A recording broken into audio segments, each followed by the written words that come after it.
January 14th, 1944. The early morning mist clung to the fields of central Italy, curling around shattered trees and scarred earth. Smoke drifted from freshly cratered roads, mixing with the acrid scent of burnt fuel.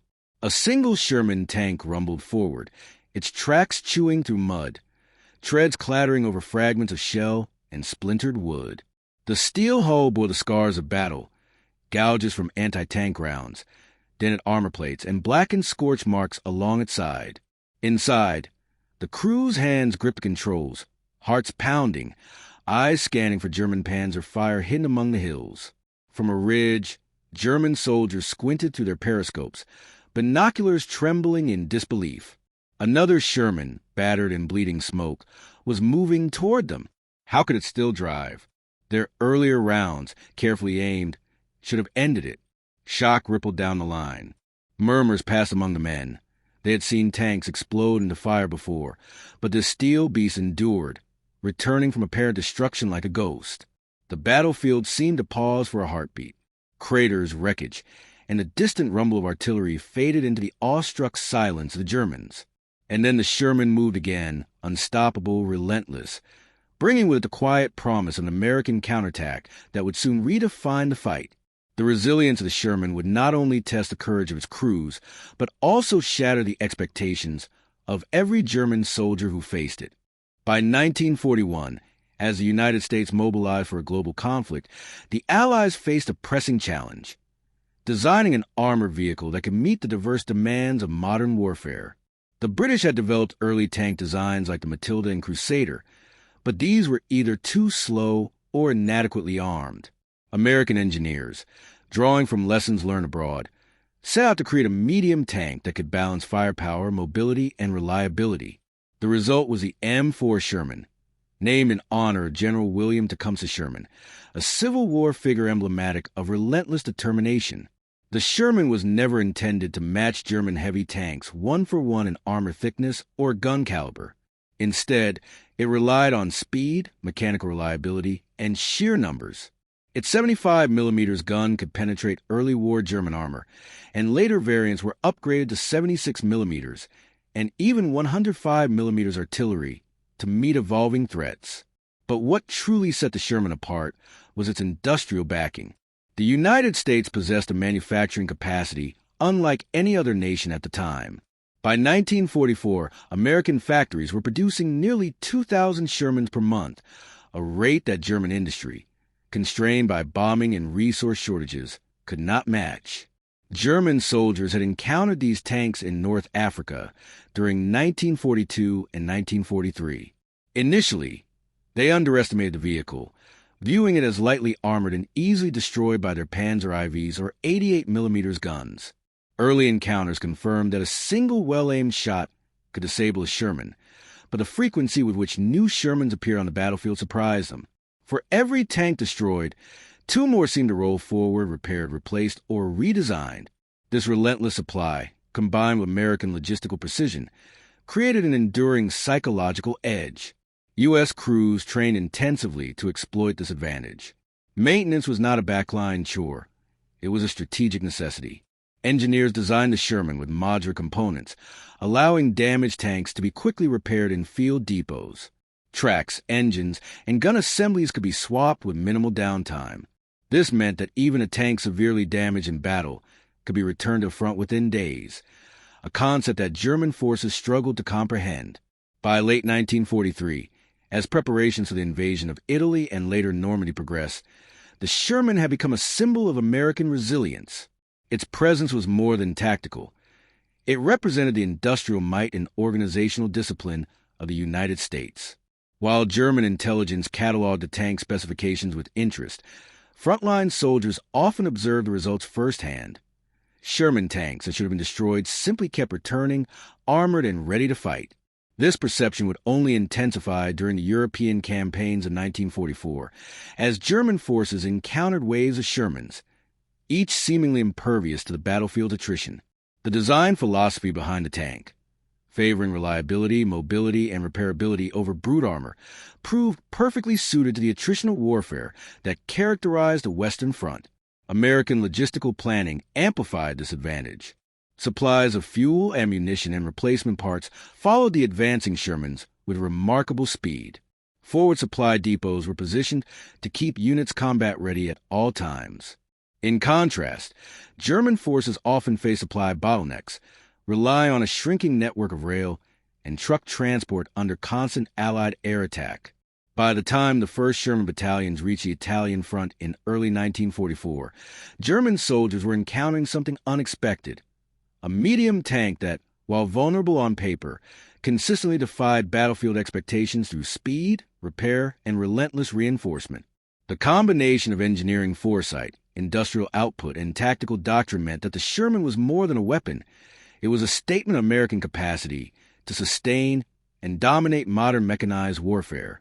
By the spring of 1944, the Sherman tank had become a fixture across multiple theaters, most notably in Italy and the soon-to-be-launched Western Front. In Italy, the mountainous terrain and narrow valleys presented unique challenges for armored warfare.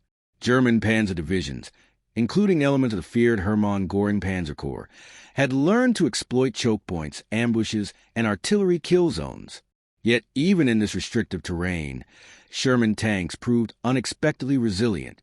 Crews reported being hit by high-velocity rounds that dented armor and disabled turrets, only to return to the line after repairs or improvised field patching.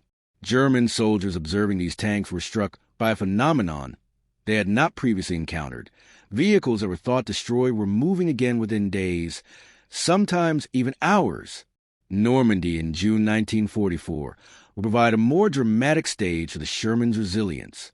Operation Overlord required the Allies to land thousands of men, vehicles, and tanks on beaches heavily fortified by German forces.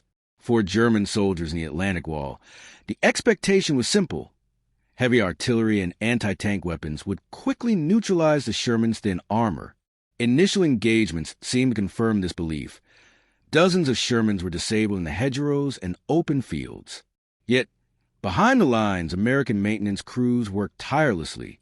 Disabled tanks were recovered, repaired, and returned to their units, often in time for the next day's offensive.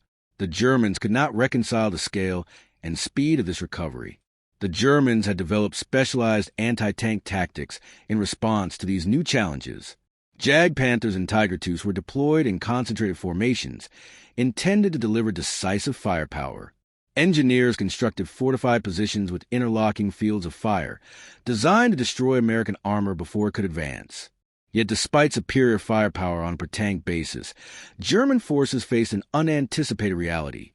American tanks kept arriving, and losses could be replaced faster than the Germans could destroy them. This operational disparity highlighted a crucial advantage of the Sherman.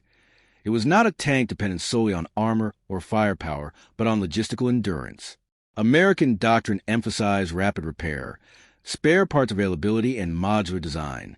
A Sherman immobilized by a mine could often be returned to the field within a matter of days, and damaged units were supplemented by fresh tanks that had been stockpiled in secure rear depots. German soldiers, conditioned to expect a destroyed tank to remain destroyed, watched in disbelief as the same vehicles returned, ready for combat. Crew experience further amplified the Sherman's effectiveness. American tankers were trained not only to fight, but to maintain their vehicles under battlefield stress. Maintenance routines were integrated into daily operations. Cleaning engines, checking tracks, and replacing worn components were as critical as gunnery drills. Soldiers understood that a well-maintained Sherman could survive hits that might destroy other tanks. German reconnaissance notes frequently commented on the unreal endurance of these vehicles, a phrase that would recur in after-action reports and memoirs alike. By mid-1944, the combination of strategic planning, industrial output, and crew discipline made the Sherman a psychological weapon as well as a physical one. German officers reported that morale among their troops faltered when a disabled Sherman rolled back into the line, often forcing hurried tactical adjustments and cautious engagement. The tank's very presence challenged assumptions about battlefield permanence, forcing German commanders to reconsider how and when to commit their anti-tank resources. Even minor engagements illustrated this pattern. In the bocage of Normandy, a Sherman hit multiple times by Panzer IVs and artillery would emerge from cover after temporary repairs, pushing forward while German infantry hesitated.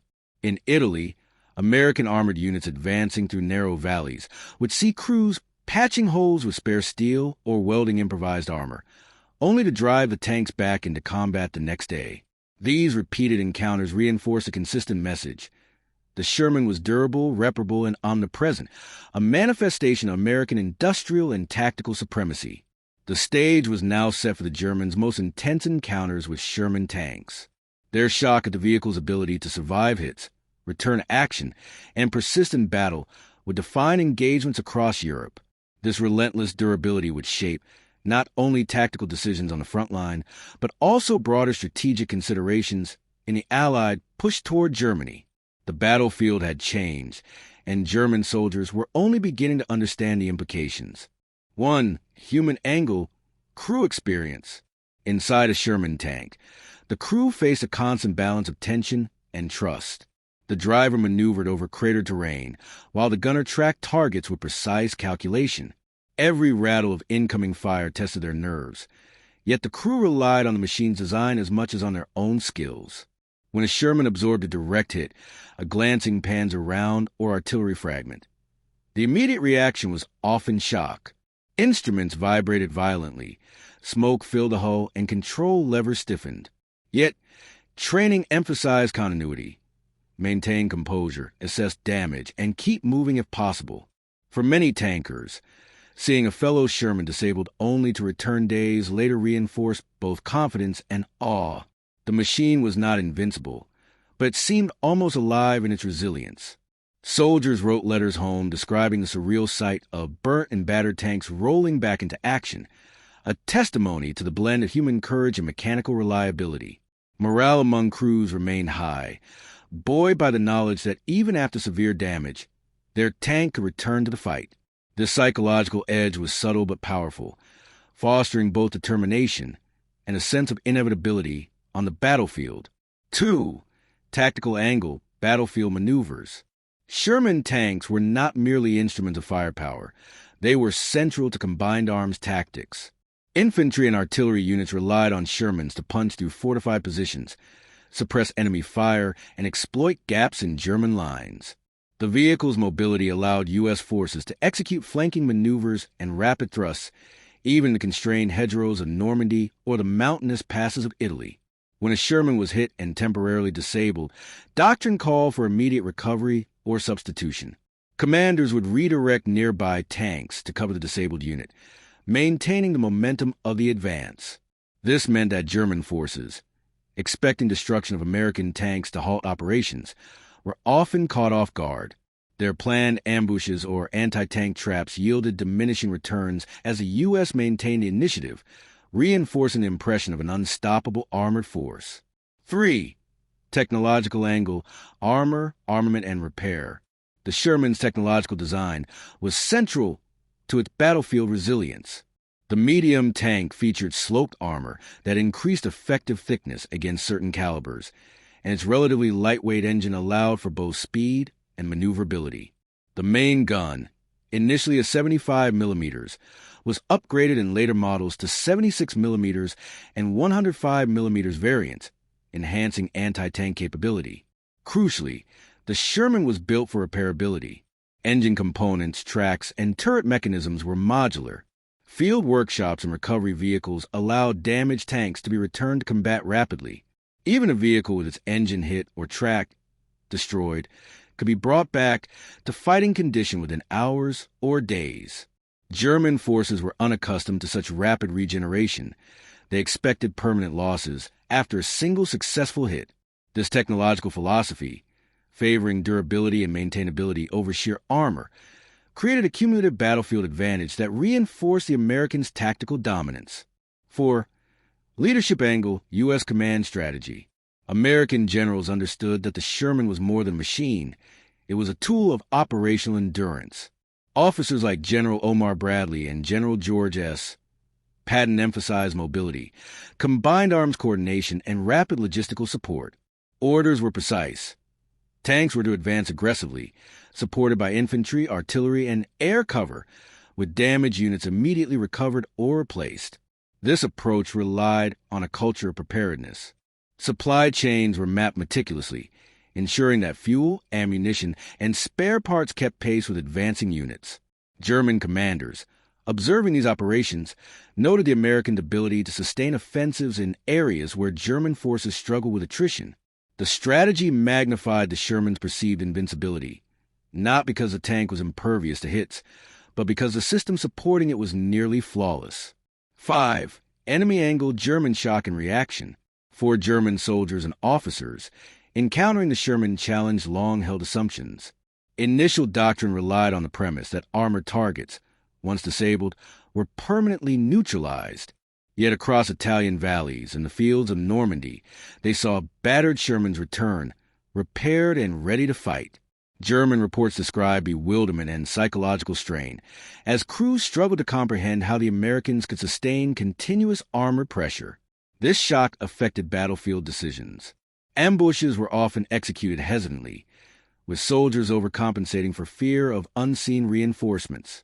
German commanders faced difficult calculations: concentrate firepower on known Shermans or risk being outflanked by replacements that kept arriving at unpredictable intervals. The persistence of American armor forced a reactive stance, undermining initiative and morale. 6.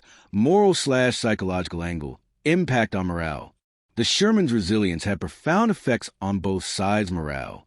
For American crews, witnessing repaired tanks returning to action instilled confidence and a sense of inevitability, the belief that they could sustain pressure and survive hits that might cripple other vehicles. Letters and memoirs frequently note a quiet pride in operating a tank that simply wouldn't stay down. Conversely, German soldiers reported a creeping sense of futility. Their sophisticated anti-tank strategies were repeatedly countered by sheer volume, repair efficiency, and tactical ingenuity. The sight of a burned-out Sherman rejoining an offensive could cause hesitation, fear, and a loss of cohesion in infantry and tank units alike. The psychological dimension, the enemy's shock, became as significant a factor as the tank's physical armor, influencing outcomes across multiple campaigns.